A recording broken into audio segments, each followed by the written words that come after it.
Okay.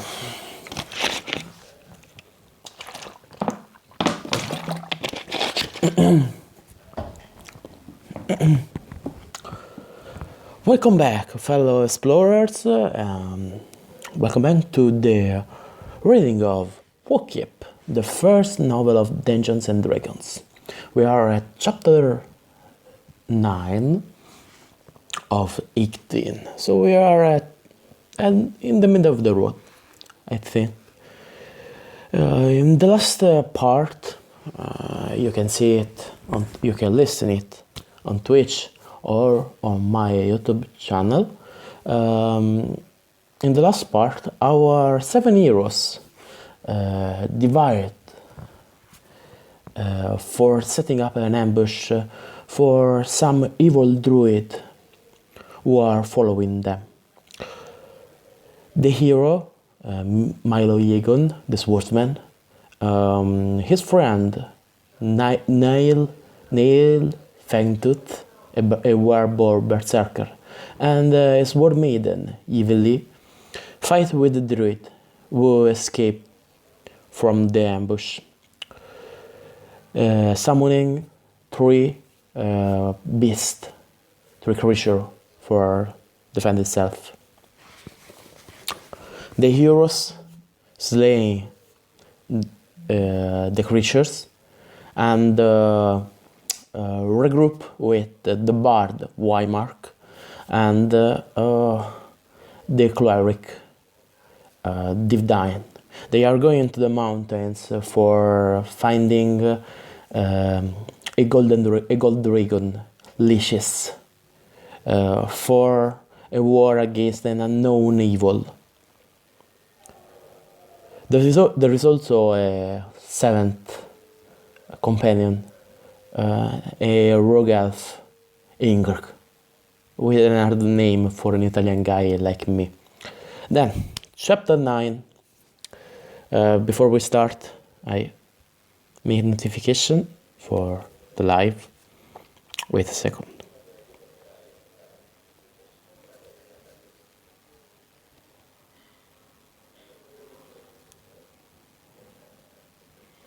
Okay.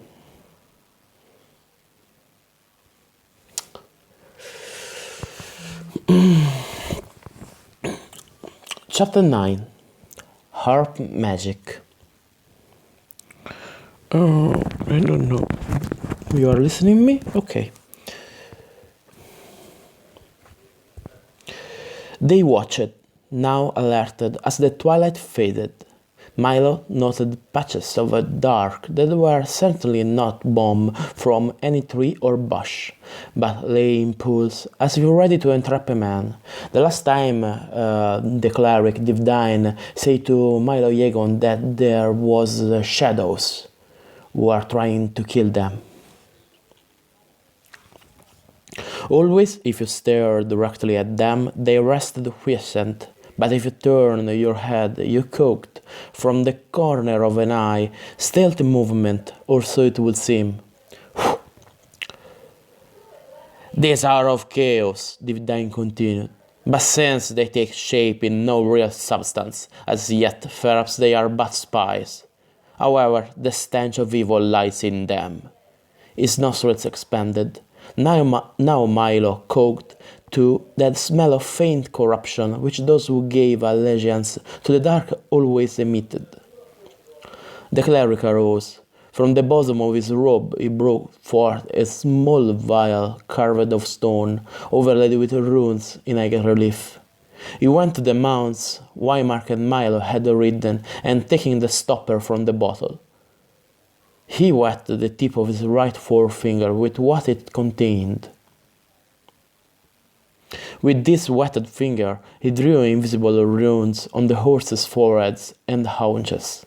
When I returned, he sprinkled a few drops across the entrance to their cramped camp. Holy water from the great shrine, he gave explanation, such as those may spy upon us. But we need not fear they are tempting more, not while they are out there and we are here. Nail grunted. These are your spell, priest, and you have confidence in them, but I have no liking for what I cannot turn axe or tusk against. Divine shrugged. The shadows have no weight. If you could put axe against them, then they would be something else. Now, tell me how you fared. More of this druid will set a culling spell. He held his hands cupped about his prayer string, not looking at any of them, remaining tense and listening as each in turn told his or her part of the story. When they had done, he made no comment. In fact, they had brought out supply, and were eating when he, not noting the share Yveli had laid near his knee, spoke. A tamer of beasts, an adventurer who may be of the Thieves' Guild, and one who can summon. You know this druid? It was too dark now to see much, but they knew he asked that in the direction of Nail. I know of him. He lurked about when the mage Wogan led us to the finding of the Toad's Pinnacle. Wogan would have no dealings with him, and he sniveled like a white-blooded coward when the mage sent him out of our camp. Since then, he seems to have gained some courage, or else his magics are the greater. Never underestimate one who has the summoning power, commented the cleric. We destroyed what he used to bring the Urgauns upon us. The Urgauns are the creature. Milo pointed out. Is it not true that a spell once used unless it can be fed from another source will not answer again? So we have believed, Devdine assented. But now we deal with a thing or a personality that is alien. What tricks its servants may be trained in, we cannot tell. They set no watch that night, for the cleric assured them that with the holy water sign upon them, their mounts would not wander, nor could anything come upon them without a warning that would alert him. There were no shadows in the morning. However, as the day lengthened into afternoon, all of the party were aware that the fleeting, near invisible things again both trailed and walled them in. By twilight, they reached the next tributary of the Norton River. In the half-light, they could see a mountain range silhouetted against the western horizon. Running water, Divdine looked down at the stream.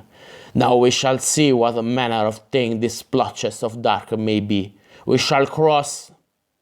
The girl interrupted him. You mean because some evils cannot cross running water? I have heard that said, but is it the truth? It is the truth. Now let us push to the other side and test it on our followers. Ingrid had left a storm marker by what must be the shallow part. The pack ponies had to be driven on and the water came well up their shaggy legs. Their own mounts picked away cautiously,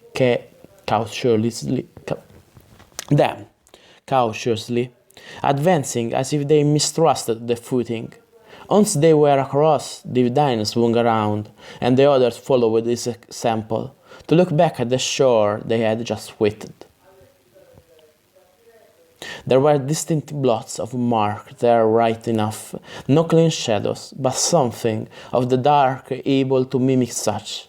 These separate parts flowed together, pulling on the sand, and then it flapped up. Milo heard the battle maid's breath hiss between her lips. That hiss was answered with far more strength by Afrita, a pseudo-dragon friend of Nail Fangtooth. Their horses snorted, fought for freedom. The black thing flapped as might a banner in a heavy wind, save there was no wind. It was well off the ground now, rising vertically. Once aloft, it made to dart after them, spreading an even stronger stench of evil. But though it stretched out over the sand and gravel that bordered the water, it could not thrust the long tongue it now formed far enough to reach them. That tongue flailed the air, beat against an unseeable wall. It cannot pass water, Divine observed with quiet satisfaction. Therefore, it is but a very inferior servant. Maybe it can pass water, Wymark broke in, but what of that? He pointed north. Milo's horse was rearing and plunging. For a moment or two, his attention was all to controlling the frightened animal. Then he had the chance to glance in the direction the bird had indicated. A twin to that which still strove to reach them befooled the air, flapping along. But apparently that way of progress was difficult for it to maintain. Even as the swordsman caught sight of it, the mass ceased its flying and settled groundward. It broke apart the instant it touched the earth, small patches seeping away like filthy water from an overturned rotting tube.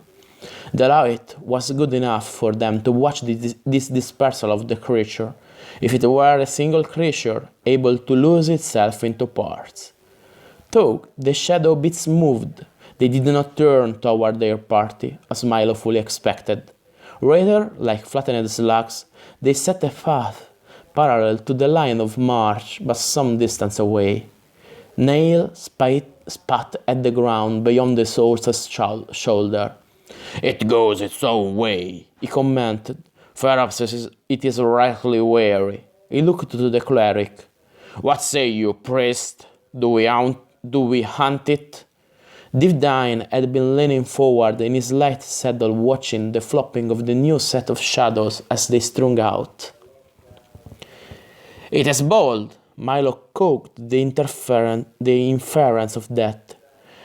"What does such boldness mean?" The cleric shook his head. "What can I say about any of Chaos' servants? If a man does not guard well against even the most simple appearing of such, he is 3 times a fool. Let us test it, then, before Divine could protest. Scusate, sorry, wrong voice. Let us test it, then. Before Divine could protest, the berserker launched into the air the pseudo-dragon, who circled his head and then shot with the speed of a well-loosed arrow toward the nearest of the moving blobs.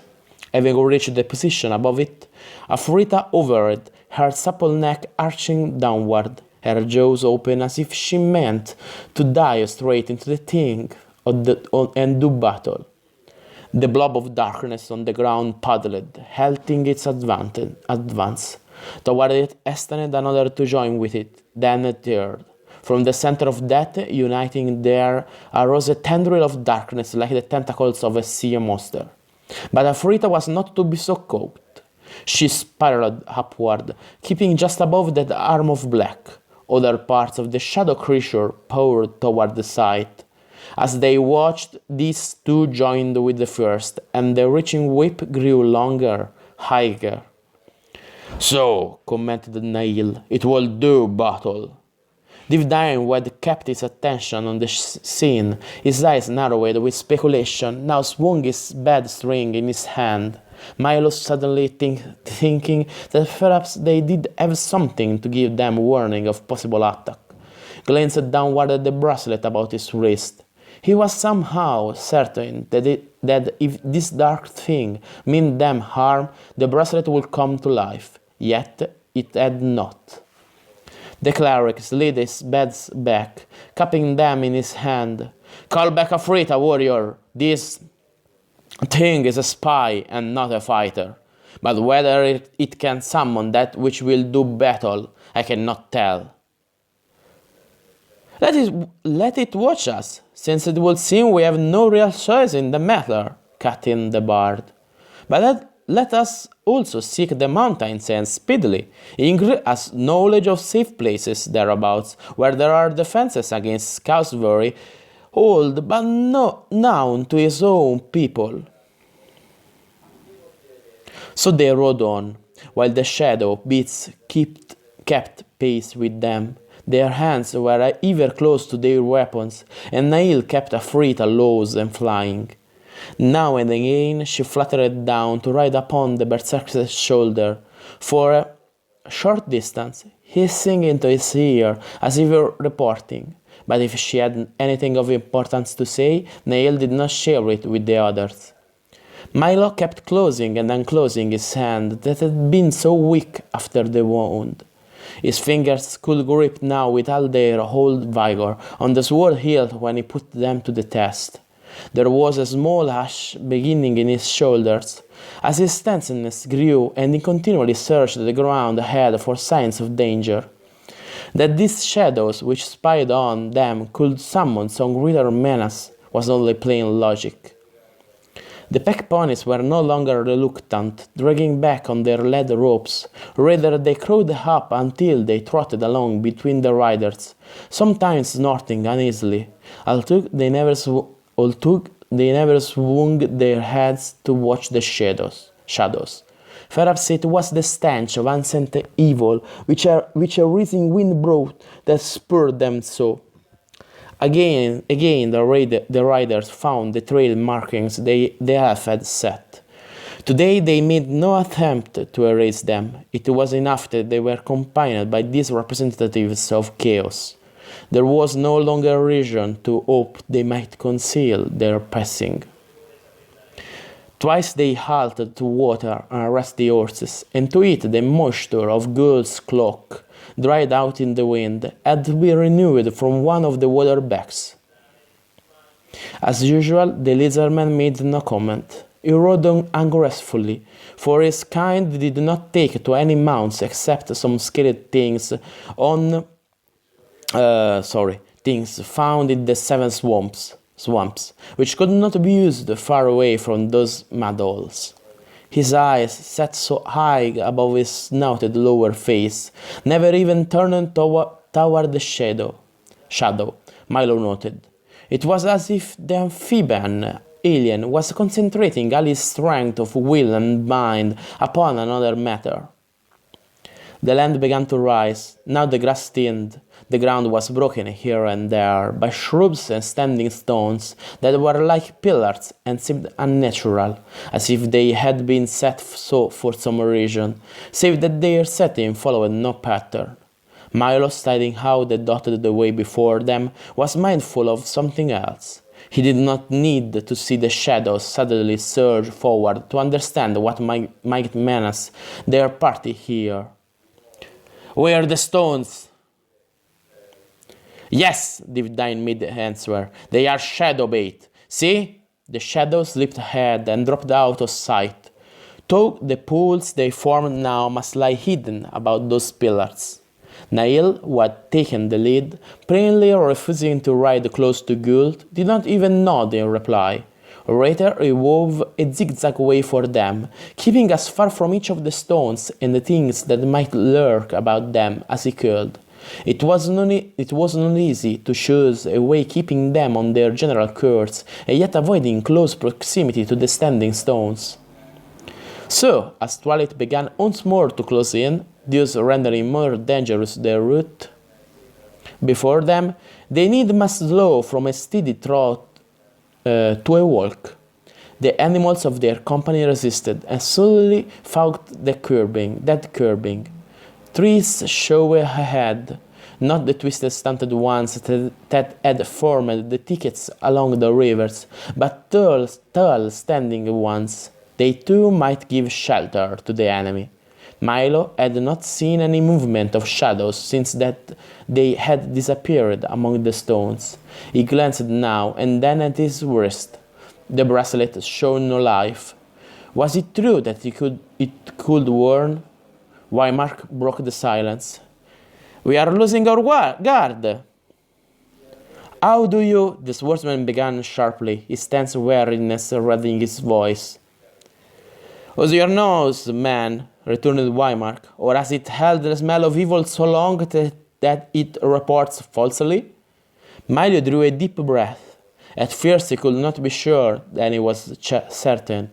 The wind still blew in the same direction, from the north, but the taint it had carried earlier was indeed less strong. Instead there came a trace of the clean mountain air, the scent of pine. The cleric faced his mount around.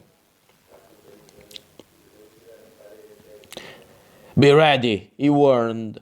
They had nearly reached the end of the place of standing stones. The pack ponies, breathing laboriously, trotted on. Gult, for the first time in many hours, cried aloud in croaking words they did not know. Milo edged his own mount around, the horse fighting its control. From behind some of the stones stepped figures as solidly black as the shadows, but now standing tall. They were man-shaped if you counted the limbs that raised their bodies from the ground. The two arm appendages that each held high and wide, as if they were about to rush to embrace the travelers. On Milo's wrist the bracelet came to life. Feverishly he fought to control the spin, but the shadow men were so alien to all. He had known that what he saw interfered with his concentration. He knew without any words from his companions that this was the attack toward which the dark unknown had been building. The shadow men glided toward them, even as their former substance had flowed across the earth. Milo did not reach for his sword. He knew within himself that against such as this the sharpest steel, even an enchanted blade, could not deliver any telling blow. There came a thrilling of sound. At first Milo thought it issued from the enemy, yet there was something in the sound that strengthened his courage instead of increasing his doubts. Weimark had unbugged his harp. Now, as he swept his fingers back and forth across the strings, their mounts stood rock still. Music against those. The freshness of the air was once more overlaid with the stench of evil. Shadow men drew close, and before them spread not only the rotten scent, but also a cold deep enough to strike a man as might the full breath of a blizzard. Weimark's shards rose higher and higher on the scale. It seemed to Milo that the shadows slowed. This music, art, his ears, rang in his head. He wanted to shoot it out with his hands, but that terrible cold held him in thrall. He could no longer really hear, yet Weimark still swept the strings of the harp. Evilly cried out, swayed in her saddle. There was no sound, only pain within Milo's head, cutting out all else. The swordsman's eyes blurred. Was this attack the work of the shadows, or what Weimark wrote with his harp? For the bard continued to go through the motions of playing, even though there was nothing now to be heard. Shudders ran through Milo's body in a rhythm matching the sweep of fingers across the strings. The shadows had halted, stood facing the riders only a little more than a sword length from Weimark. The bard's hand moved faster and faster, or did it only seem so? Milo was sure of nothing save the pain beating in his head, passing downward through his body. Then the shadows shivered visibly. He was sure he saw that they wavered back as their bodies shimmered, began to lose the man form, dripped downward bit by bit as might melting candles near the heat of an open fire. They stumbled on stumps of feet, trailing lines of oozing matter behind them as they strove to reach again the shelter of the stones. Weimark played on. Now there were no man-like bodies, only once more dark pools that heaved in a losing battle against what the bard had launched. Those pools flowed joined, a single manifestation alpha rose. It formed no was a human body, rather suggested some monstrous shape.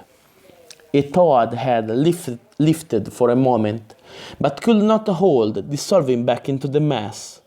Yet the shrouded thing continued to struggle, bringing forth a tentacle here, a taloned foot there. Then the having ceased, the pool of dark lay quiescent. Weimar lifted his hand from the harp string. The pulsation of pain hissed in his listeners. Milo heard Niall's voice. "Well done, songsmith, and how long will that spell hold? Or is the thing dead?" "Do not grant me too much power, comrade. Like any spell, this has its limitations." "We had better ride." He was slipping the harp into its bag. Once more their horses steered. Without having to rein their mounts, they turned toward the ridge beyond and began to move up it. There was a track to follow here, faint as if it had been some seasons since it had been in use. One of Ingrid's markers pointed them into it. Up and up they went, the clean air washing from them the last of malaise brought on by the confrontation with the shadows. As they had reached the top of the ridge, Ingrid appeared. He had rounded up the pack ponies who had gone before. Now he said to Waymark, "You have been busy, bird. The song of Ercon is not for playing by just any hand." "To each his own magic, Ranger. This is my kind." There was a halting in Waymark's reply, as if what he had done had drawn out of him much of his energy. "I have found an old place," Ingrid said. "In it our magic is still firm. Nothing of chaos, or even of loaf. Deer hunter there unless made free to eat by one of heaven blood. You can all lie snug tonight without watch or warder." He led the party along the ridge to a second and steeper climb beyond. Here the trees stood taller, closed in. How long they rode, Milo could not tell. He only knew that weariness rode pillion behind him, gripping him tightly. Once more stones arose, not grim and grey, like age-darkened bones, as the others lingered in his memory. These were set edge to edge, forming a wall that opened from the path. They were cloaked in the green velvet of moss, a moss that was patterned here and there by outcrops of small red cups, or brilliant orange-headed, pin-sized growths. As they passed between those rocks, which stretched out on either hand to form a continuous wall, there came a lift of spirit for the riders. The sound of the horses' shoes was muffled by another carpet of moss, and straight beyond them was what Milo took first to be a mound overgrown with small bushes.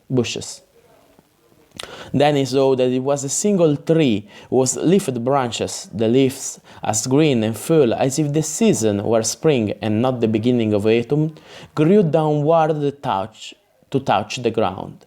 Ingrid swept aside a mass of trailing vine, which formed the door cover, and ushered them in, leaving them to explore while he went to loose the ponies from the loads, their horses from the saddles. In the center stood a mighty trunk, of such girth as two men might well conceal themselves behind. Hanging from the underside of the dropping branches that formed the inner shell of this forest house were globes shaped like fruit, but which glowed to give light. Moss again was the carpet, a very soft and thick one. Around the lean wall were wide ledges, also moss-grown, each long enough to provide a bed. Most, and best of all, was the feeling of peace that seeped into one's weary body. Milo thought he had spent nights in many places, but never had he been greeted by such a lifting of the heart and soothing of the spirit as wrapped about him in this elven stronghold. Weariness flowed away, yet he was content to seek one of those ledges, settle himself upon it, put off his helm, and let the forest life sink into him, renewing his strength and spirit. They had eaten and were lounging, drowsy and content, when Ingrid spoke to Waymark. You have shown us one magic, Bard, but I do not think that is the limit of what you carry. Can you play the Song of Far Wings? Weimark's hand went out to touch the harp bag, which he kept ever within reach. I can, but to what purpose, Ranger? When we climb to the West Pass, Ingrid returned, we must have a guide beyond if we seek Lycius. He has the will and power to hide himself from both man and elf. We cannot find him without some aid. It has been many years since any have hunted him, but he will fail our thoughts and strengthen his guard spell unless we come to him by some way he has left unmarked, a way the fettered ones know. Then, once discovering the way, the elf turned Nathaniel, it would be well for you, Berserker, to lose that small one. He pointed to Afrita. Of the same blood she is, and she can carry our player to Lycius. He is old, and long ago he swore he would have no more of any of us. But he might be interested enough to allow us to him if we have an advocate of his species. Well enough, Neil agreed. Afrita, as if she understood all the elf had said and approved of her own role to come, bobbed her head twice, then turned to hiss gently into Neil's ear, his boar helm being laid aside, leaving in view for the first time thick braids of hair coiled and pinned to add protection for his skull.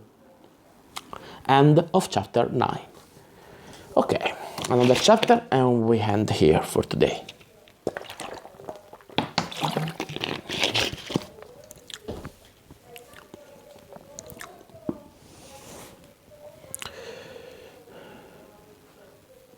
Chapter 10, a long one. The Domain of Lycius. They stood in a sharp cut of a pass. Here the air was thin, very cold. Snow had drifted down to cloak the aches that walled them in. The edge of frost in the air that flowered about them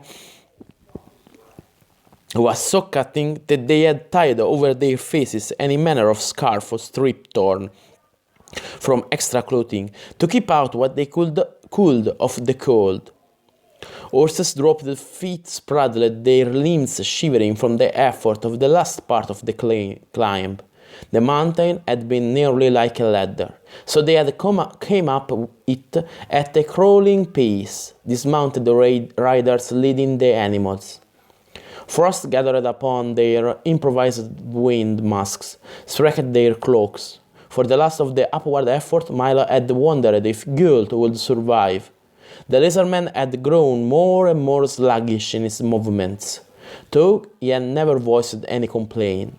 In fact, his silence made Milo sometimes speculate as to what thoughts passed through that alien mind.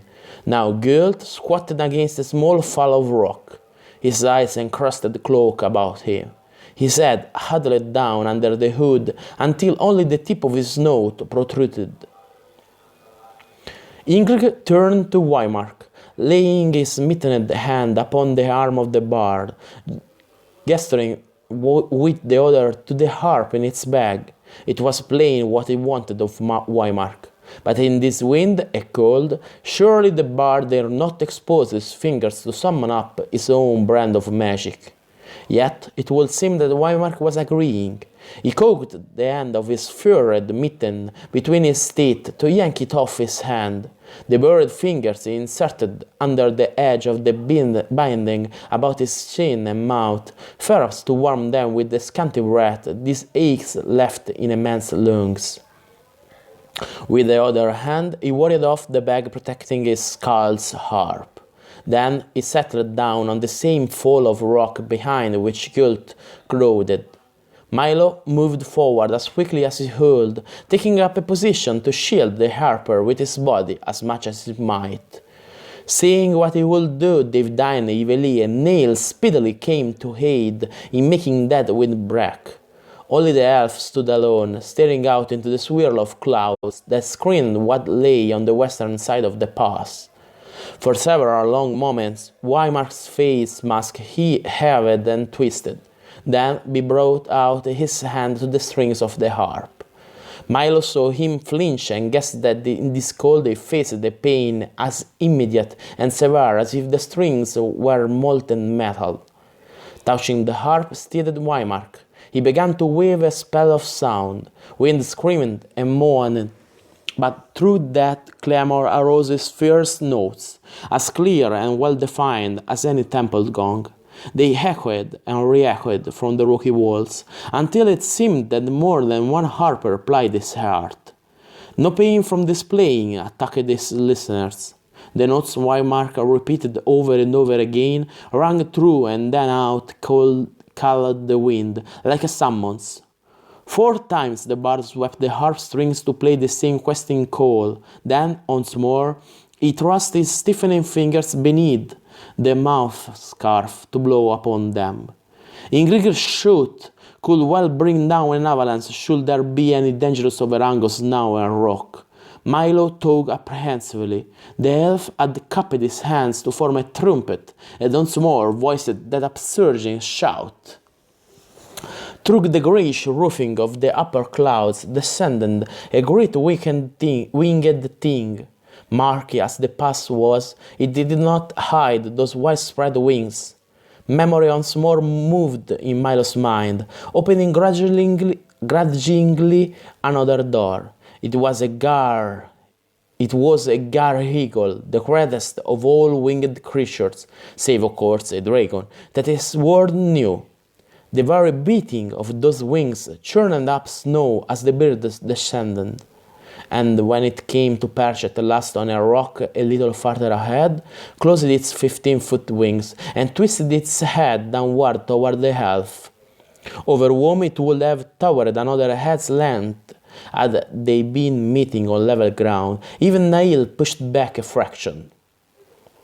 The curved beak was brilliant scarlet, the hue of new spilled blood, and the fierce eyes which raked them all contemptuously.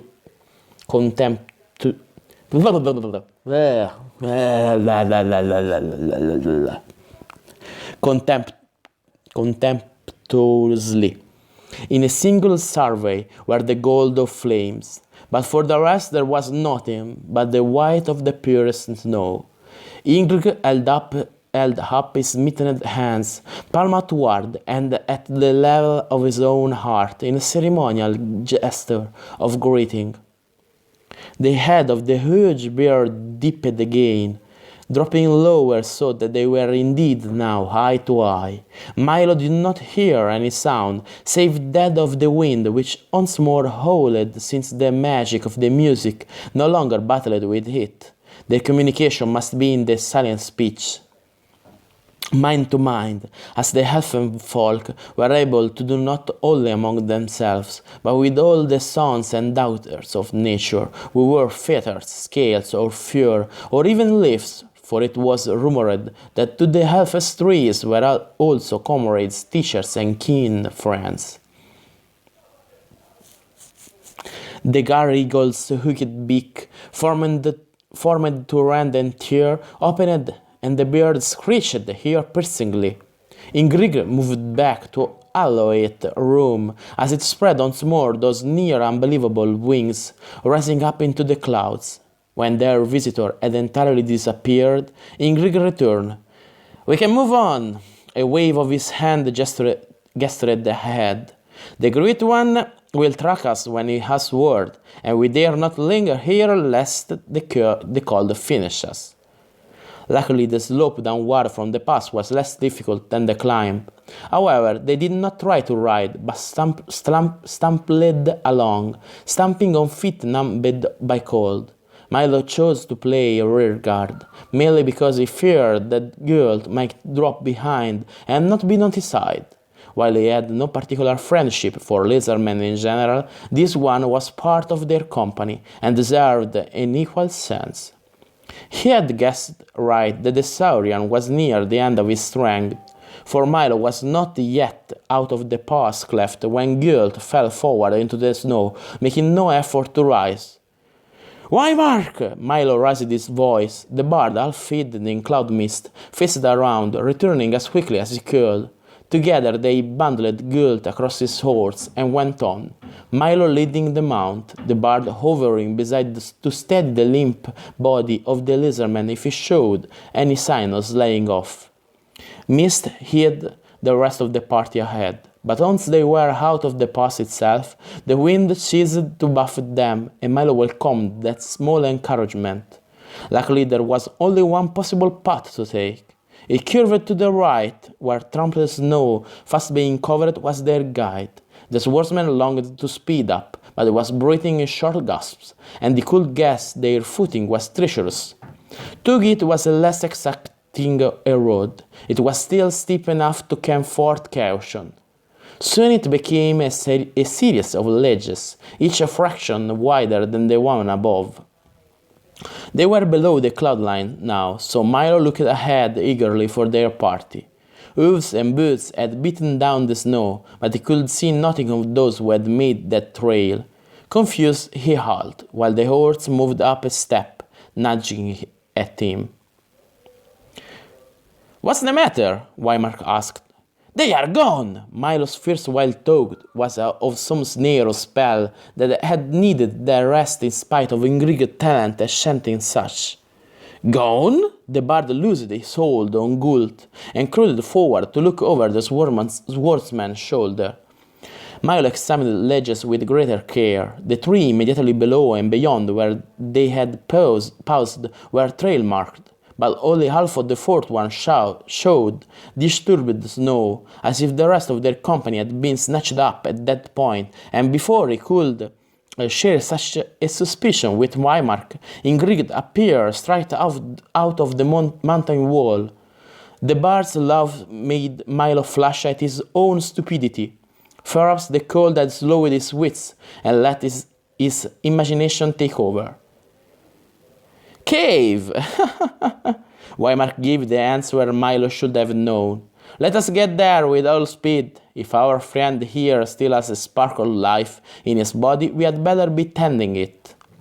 Ingrid joined them before they were along a third of the next ledge. The elf's aid made the rest of their descent the easier. Both horses and men trusted him and did not have to pick such a careful path. They pushed through a slit in the stone to enter a cave. Despite the narrow entrance, it widened beyond into a space large enough for both men and animals. Nor was that all. A fire blazed on a flat stone, marked with the scorching of earlier flames, and about it sat the others, holding out their hands to the blaze, crowding in upon the small glow of it. With Ingrid's help, Milo and Wymark carried Gult to the source of heat. Divdine arose hurriedly. As they peeled away the ice-stiffened cloak, he leaned solicitously over the scaled body. Milo himself could distinguish no sign of life, but the healing spells of priests were well known to be able to save one very close to death. I drink a sip of water on 1 second.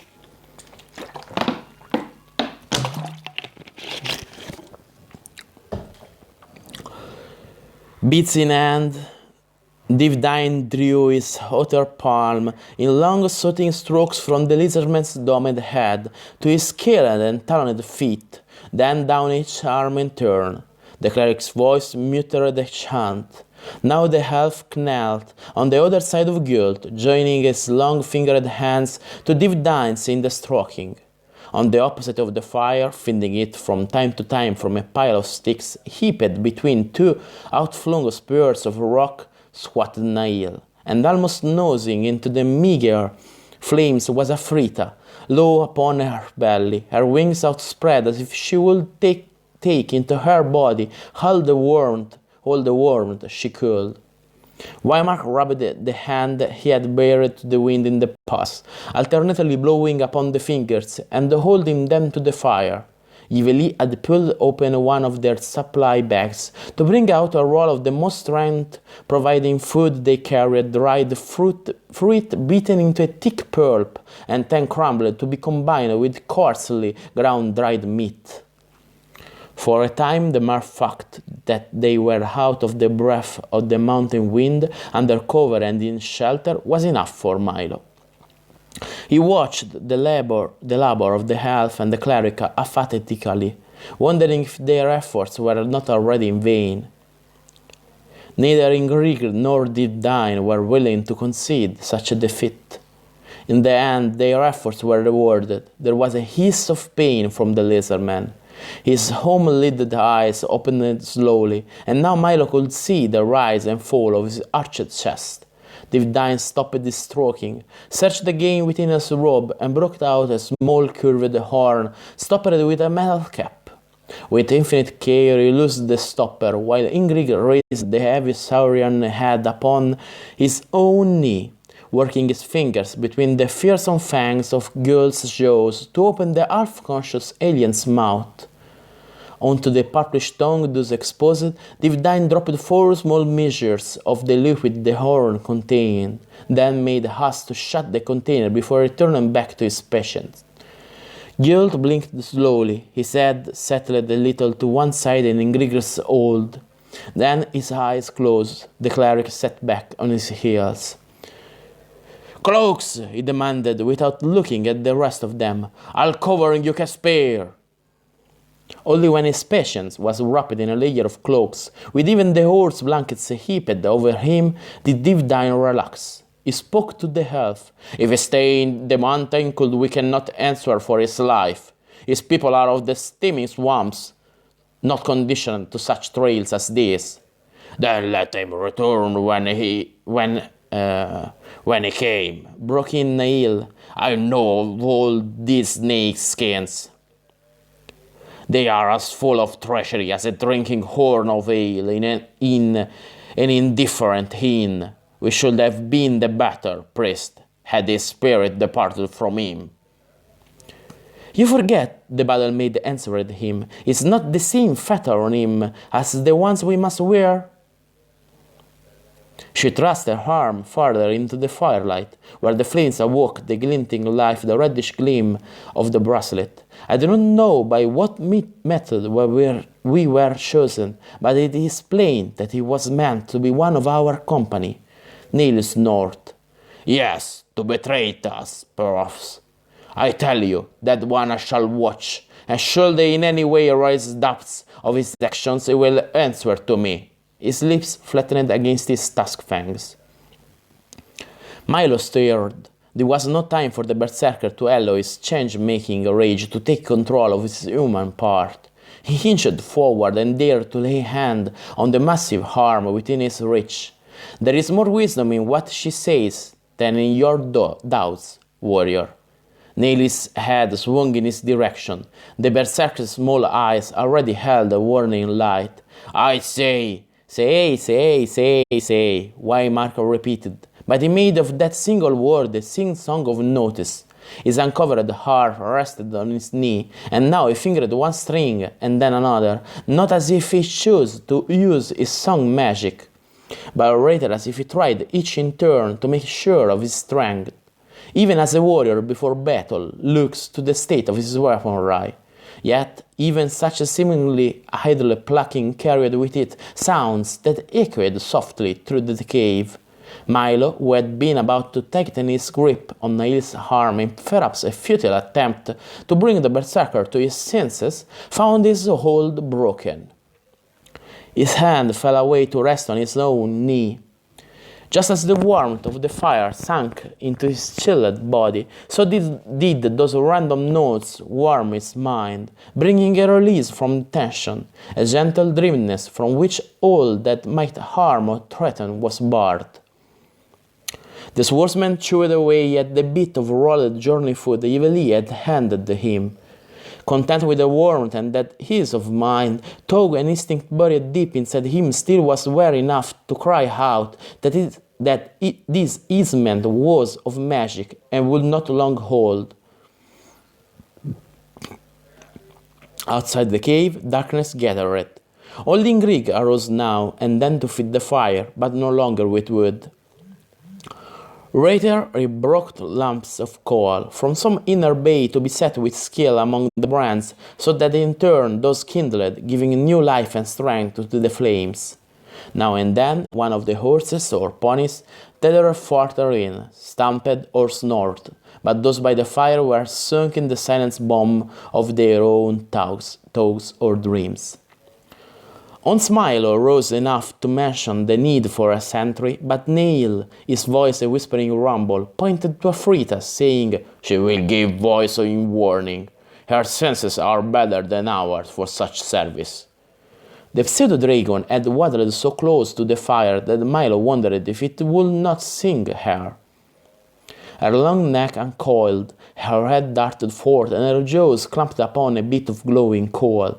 She crunched it, as if it were some dainty to be relished, and pounced upon a second. What Milo knew of her kind, even of the greater true dragons, was very little. He had always supposed that their legendary fire eating was just that, a legend with no truthful foundation. But it would seem that it was true.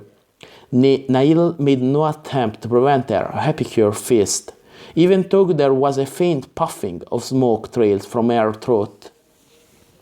"Eat well, my beauty," the berserker half whispered. "You will need such fire within you if we stay long in this land." To stare into the fire brought drowsiness. Nail might believe that his winged companion was adequate protection for their camp. But the tested soldier within Milo could not quite accept that. Finally, he got up and went to the mouth of the cave. In doing so, he seemed to pass through an actual wall. The heat that hung so comfortingly around the fire was lost instantly.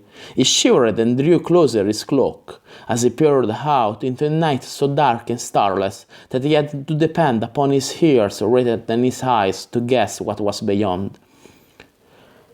The sound of the wind among the peaks made a threatening cry, like that of a hunting beast prowling in the mountains. It shrieked and puffed fine snow into his face, which stung his flesh like needles of ice.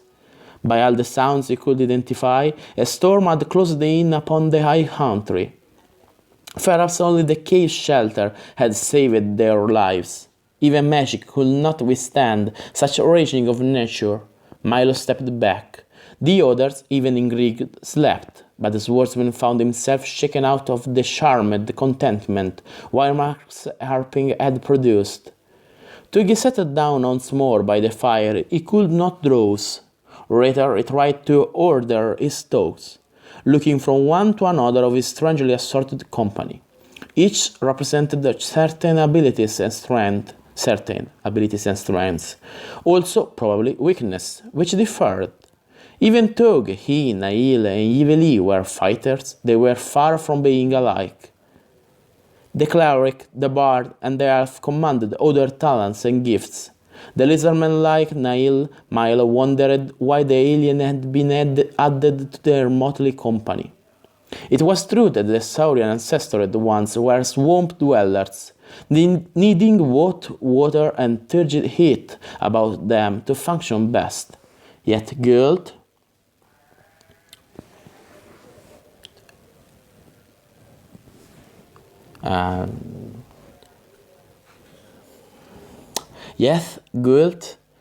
and complaining had ridden into the near waterless plains and climbed as long as he could into what must be for him a hell of cold.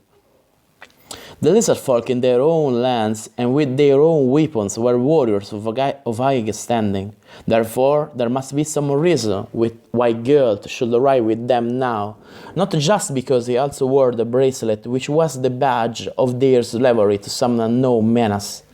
As he gazed into the fire, Milo was once more plagued by fleeting memories of that other world. He stared uneasily, though he must seal them away for his own sake. To be divided in mind when danger stalked, and when did it not hear, was to be weakened. He slept at last. This time he dreamed vividly. A dark stone wall loomed large, About the base of the wall grew greenery, a greenery that was not natural, that was too bright, that shuddered and shook, as if the plants themselves strove to drag their roots from out the soil and charge at him. Grey wall, green that had a life he could not understand, and there was a piercing shriek. Milo roused. For a moment he was so completely bewildered at the breaking of his dream that he only stared bewilderedly at the fire. Grey walls, fire. No, the walls had not been composed of flames, but rather of solid stone. Again that shriek. Now Ingrid moved lightly toward the outer entrance. The others sat up. Nail's hand gripped his axe, and Afrita perched on his shoulder. Though her mouth was open and her tongue darted in and out, she did not hiss. Milo's hand about Swordale moved out behind the elf. There was no dark ahead now, rather the grey of an overcast day, but their view of the dull sky was nearly hidden by the vast form of the gar-eagle who had settled on the ledge without, its head lowered so that it might look into the cave. Once more the bird loosed its mighty scream. Ingrid fronted it eye to eye in the same form of silent communication they had earlier held. Milo fidgeted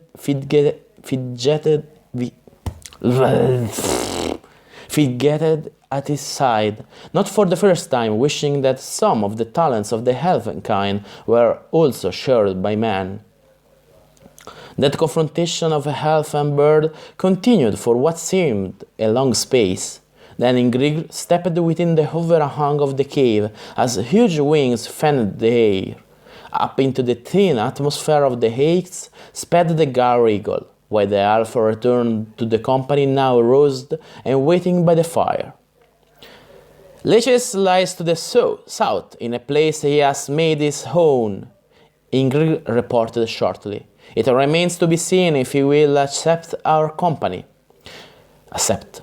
Your little one, now he spoke to Nail, it is she who must speak for us in the end. The berserker nodded. Afrita knows. But how far is this dragon dwelling? We have not the wings of your messenger, nor can Afrita take the way such a mighty one follow.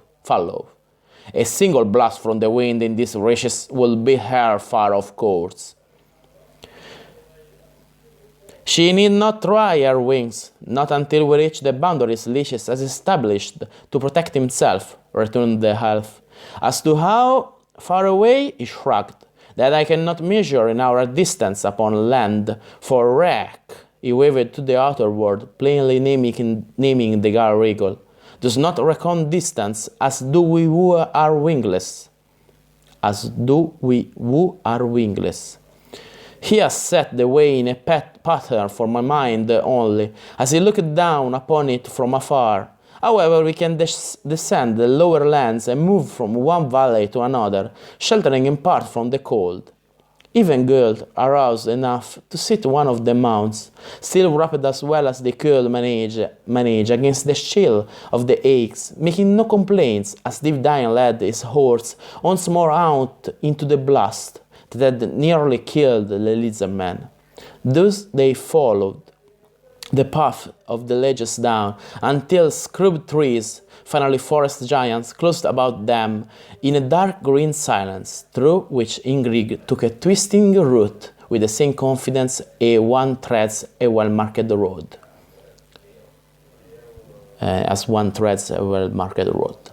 End of chapter 8. Okay, and for today is enough. Next time, Tuesday, I think Thursday is tomorrow, Thursday, we read chapter 11 and chapter 12. We are in the second half of the novel. So, for today is all. Have a nice day, have a nice evening, have a nice dinner. Goodbye, bye, ciao.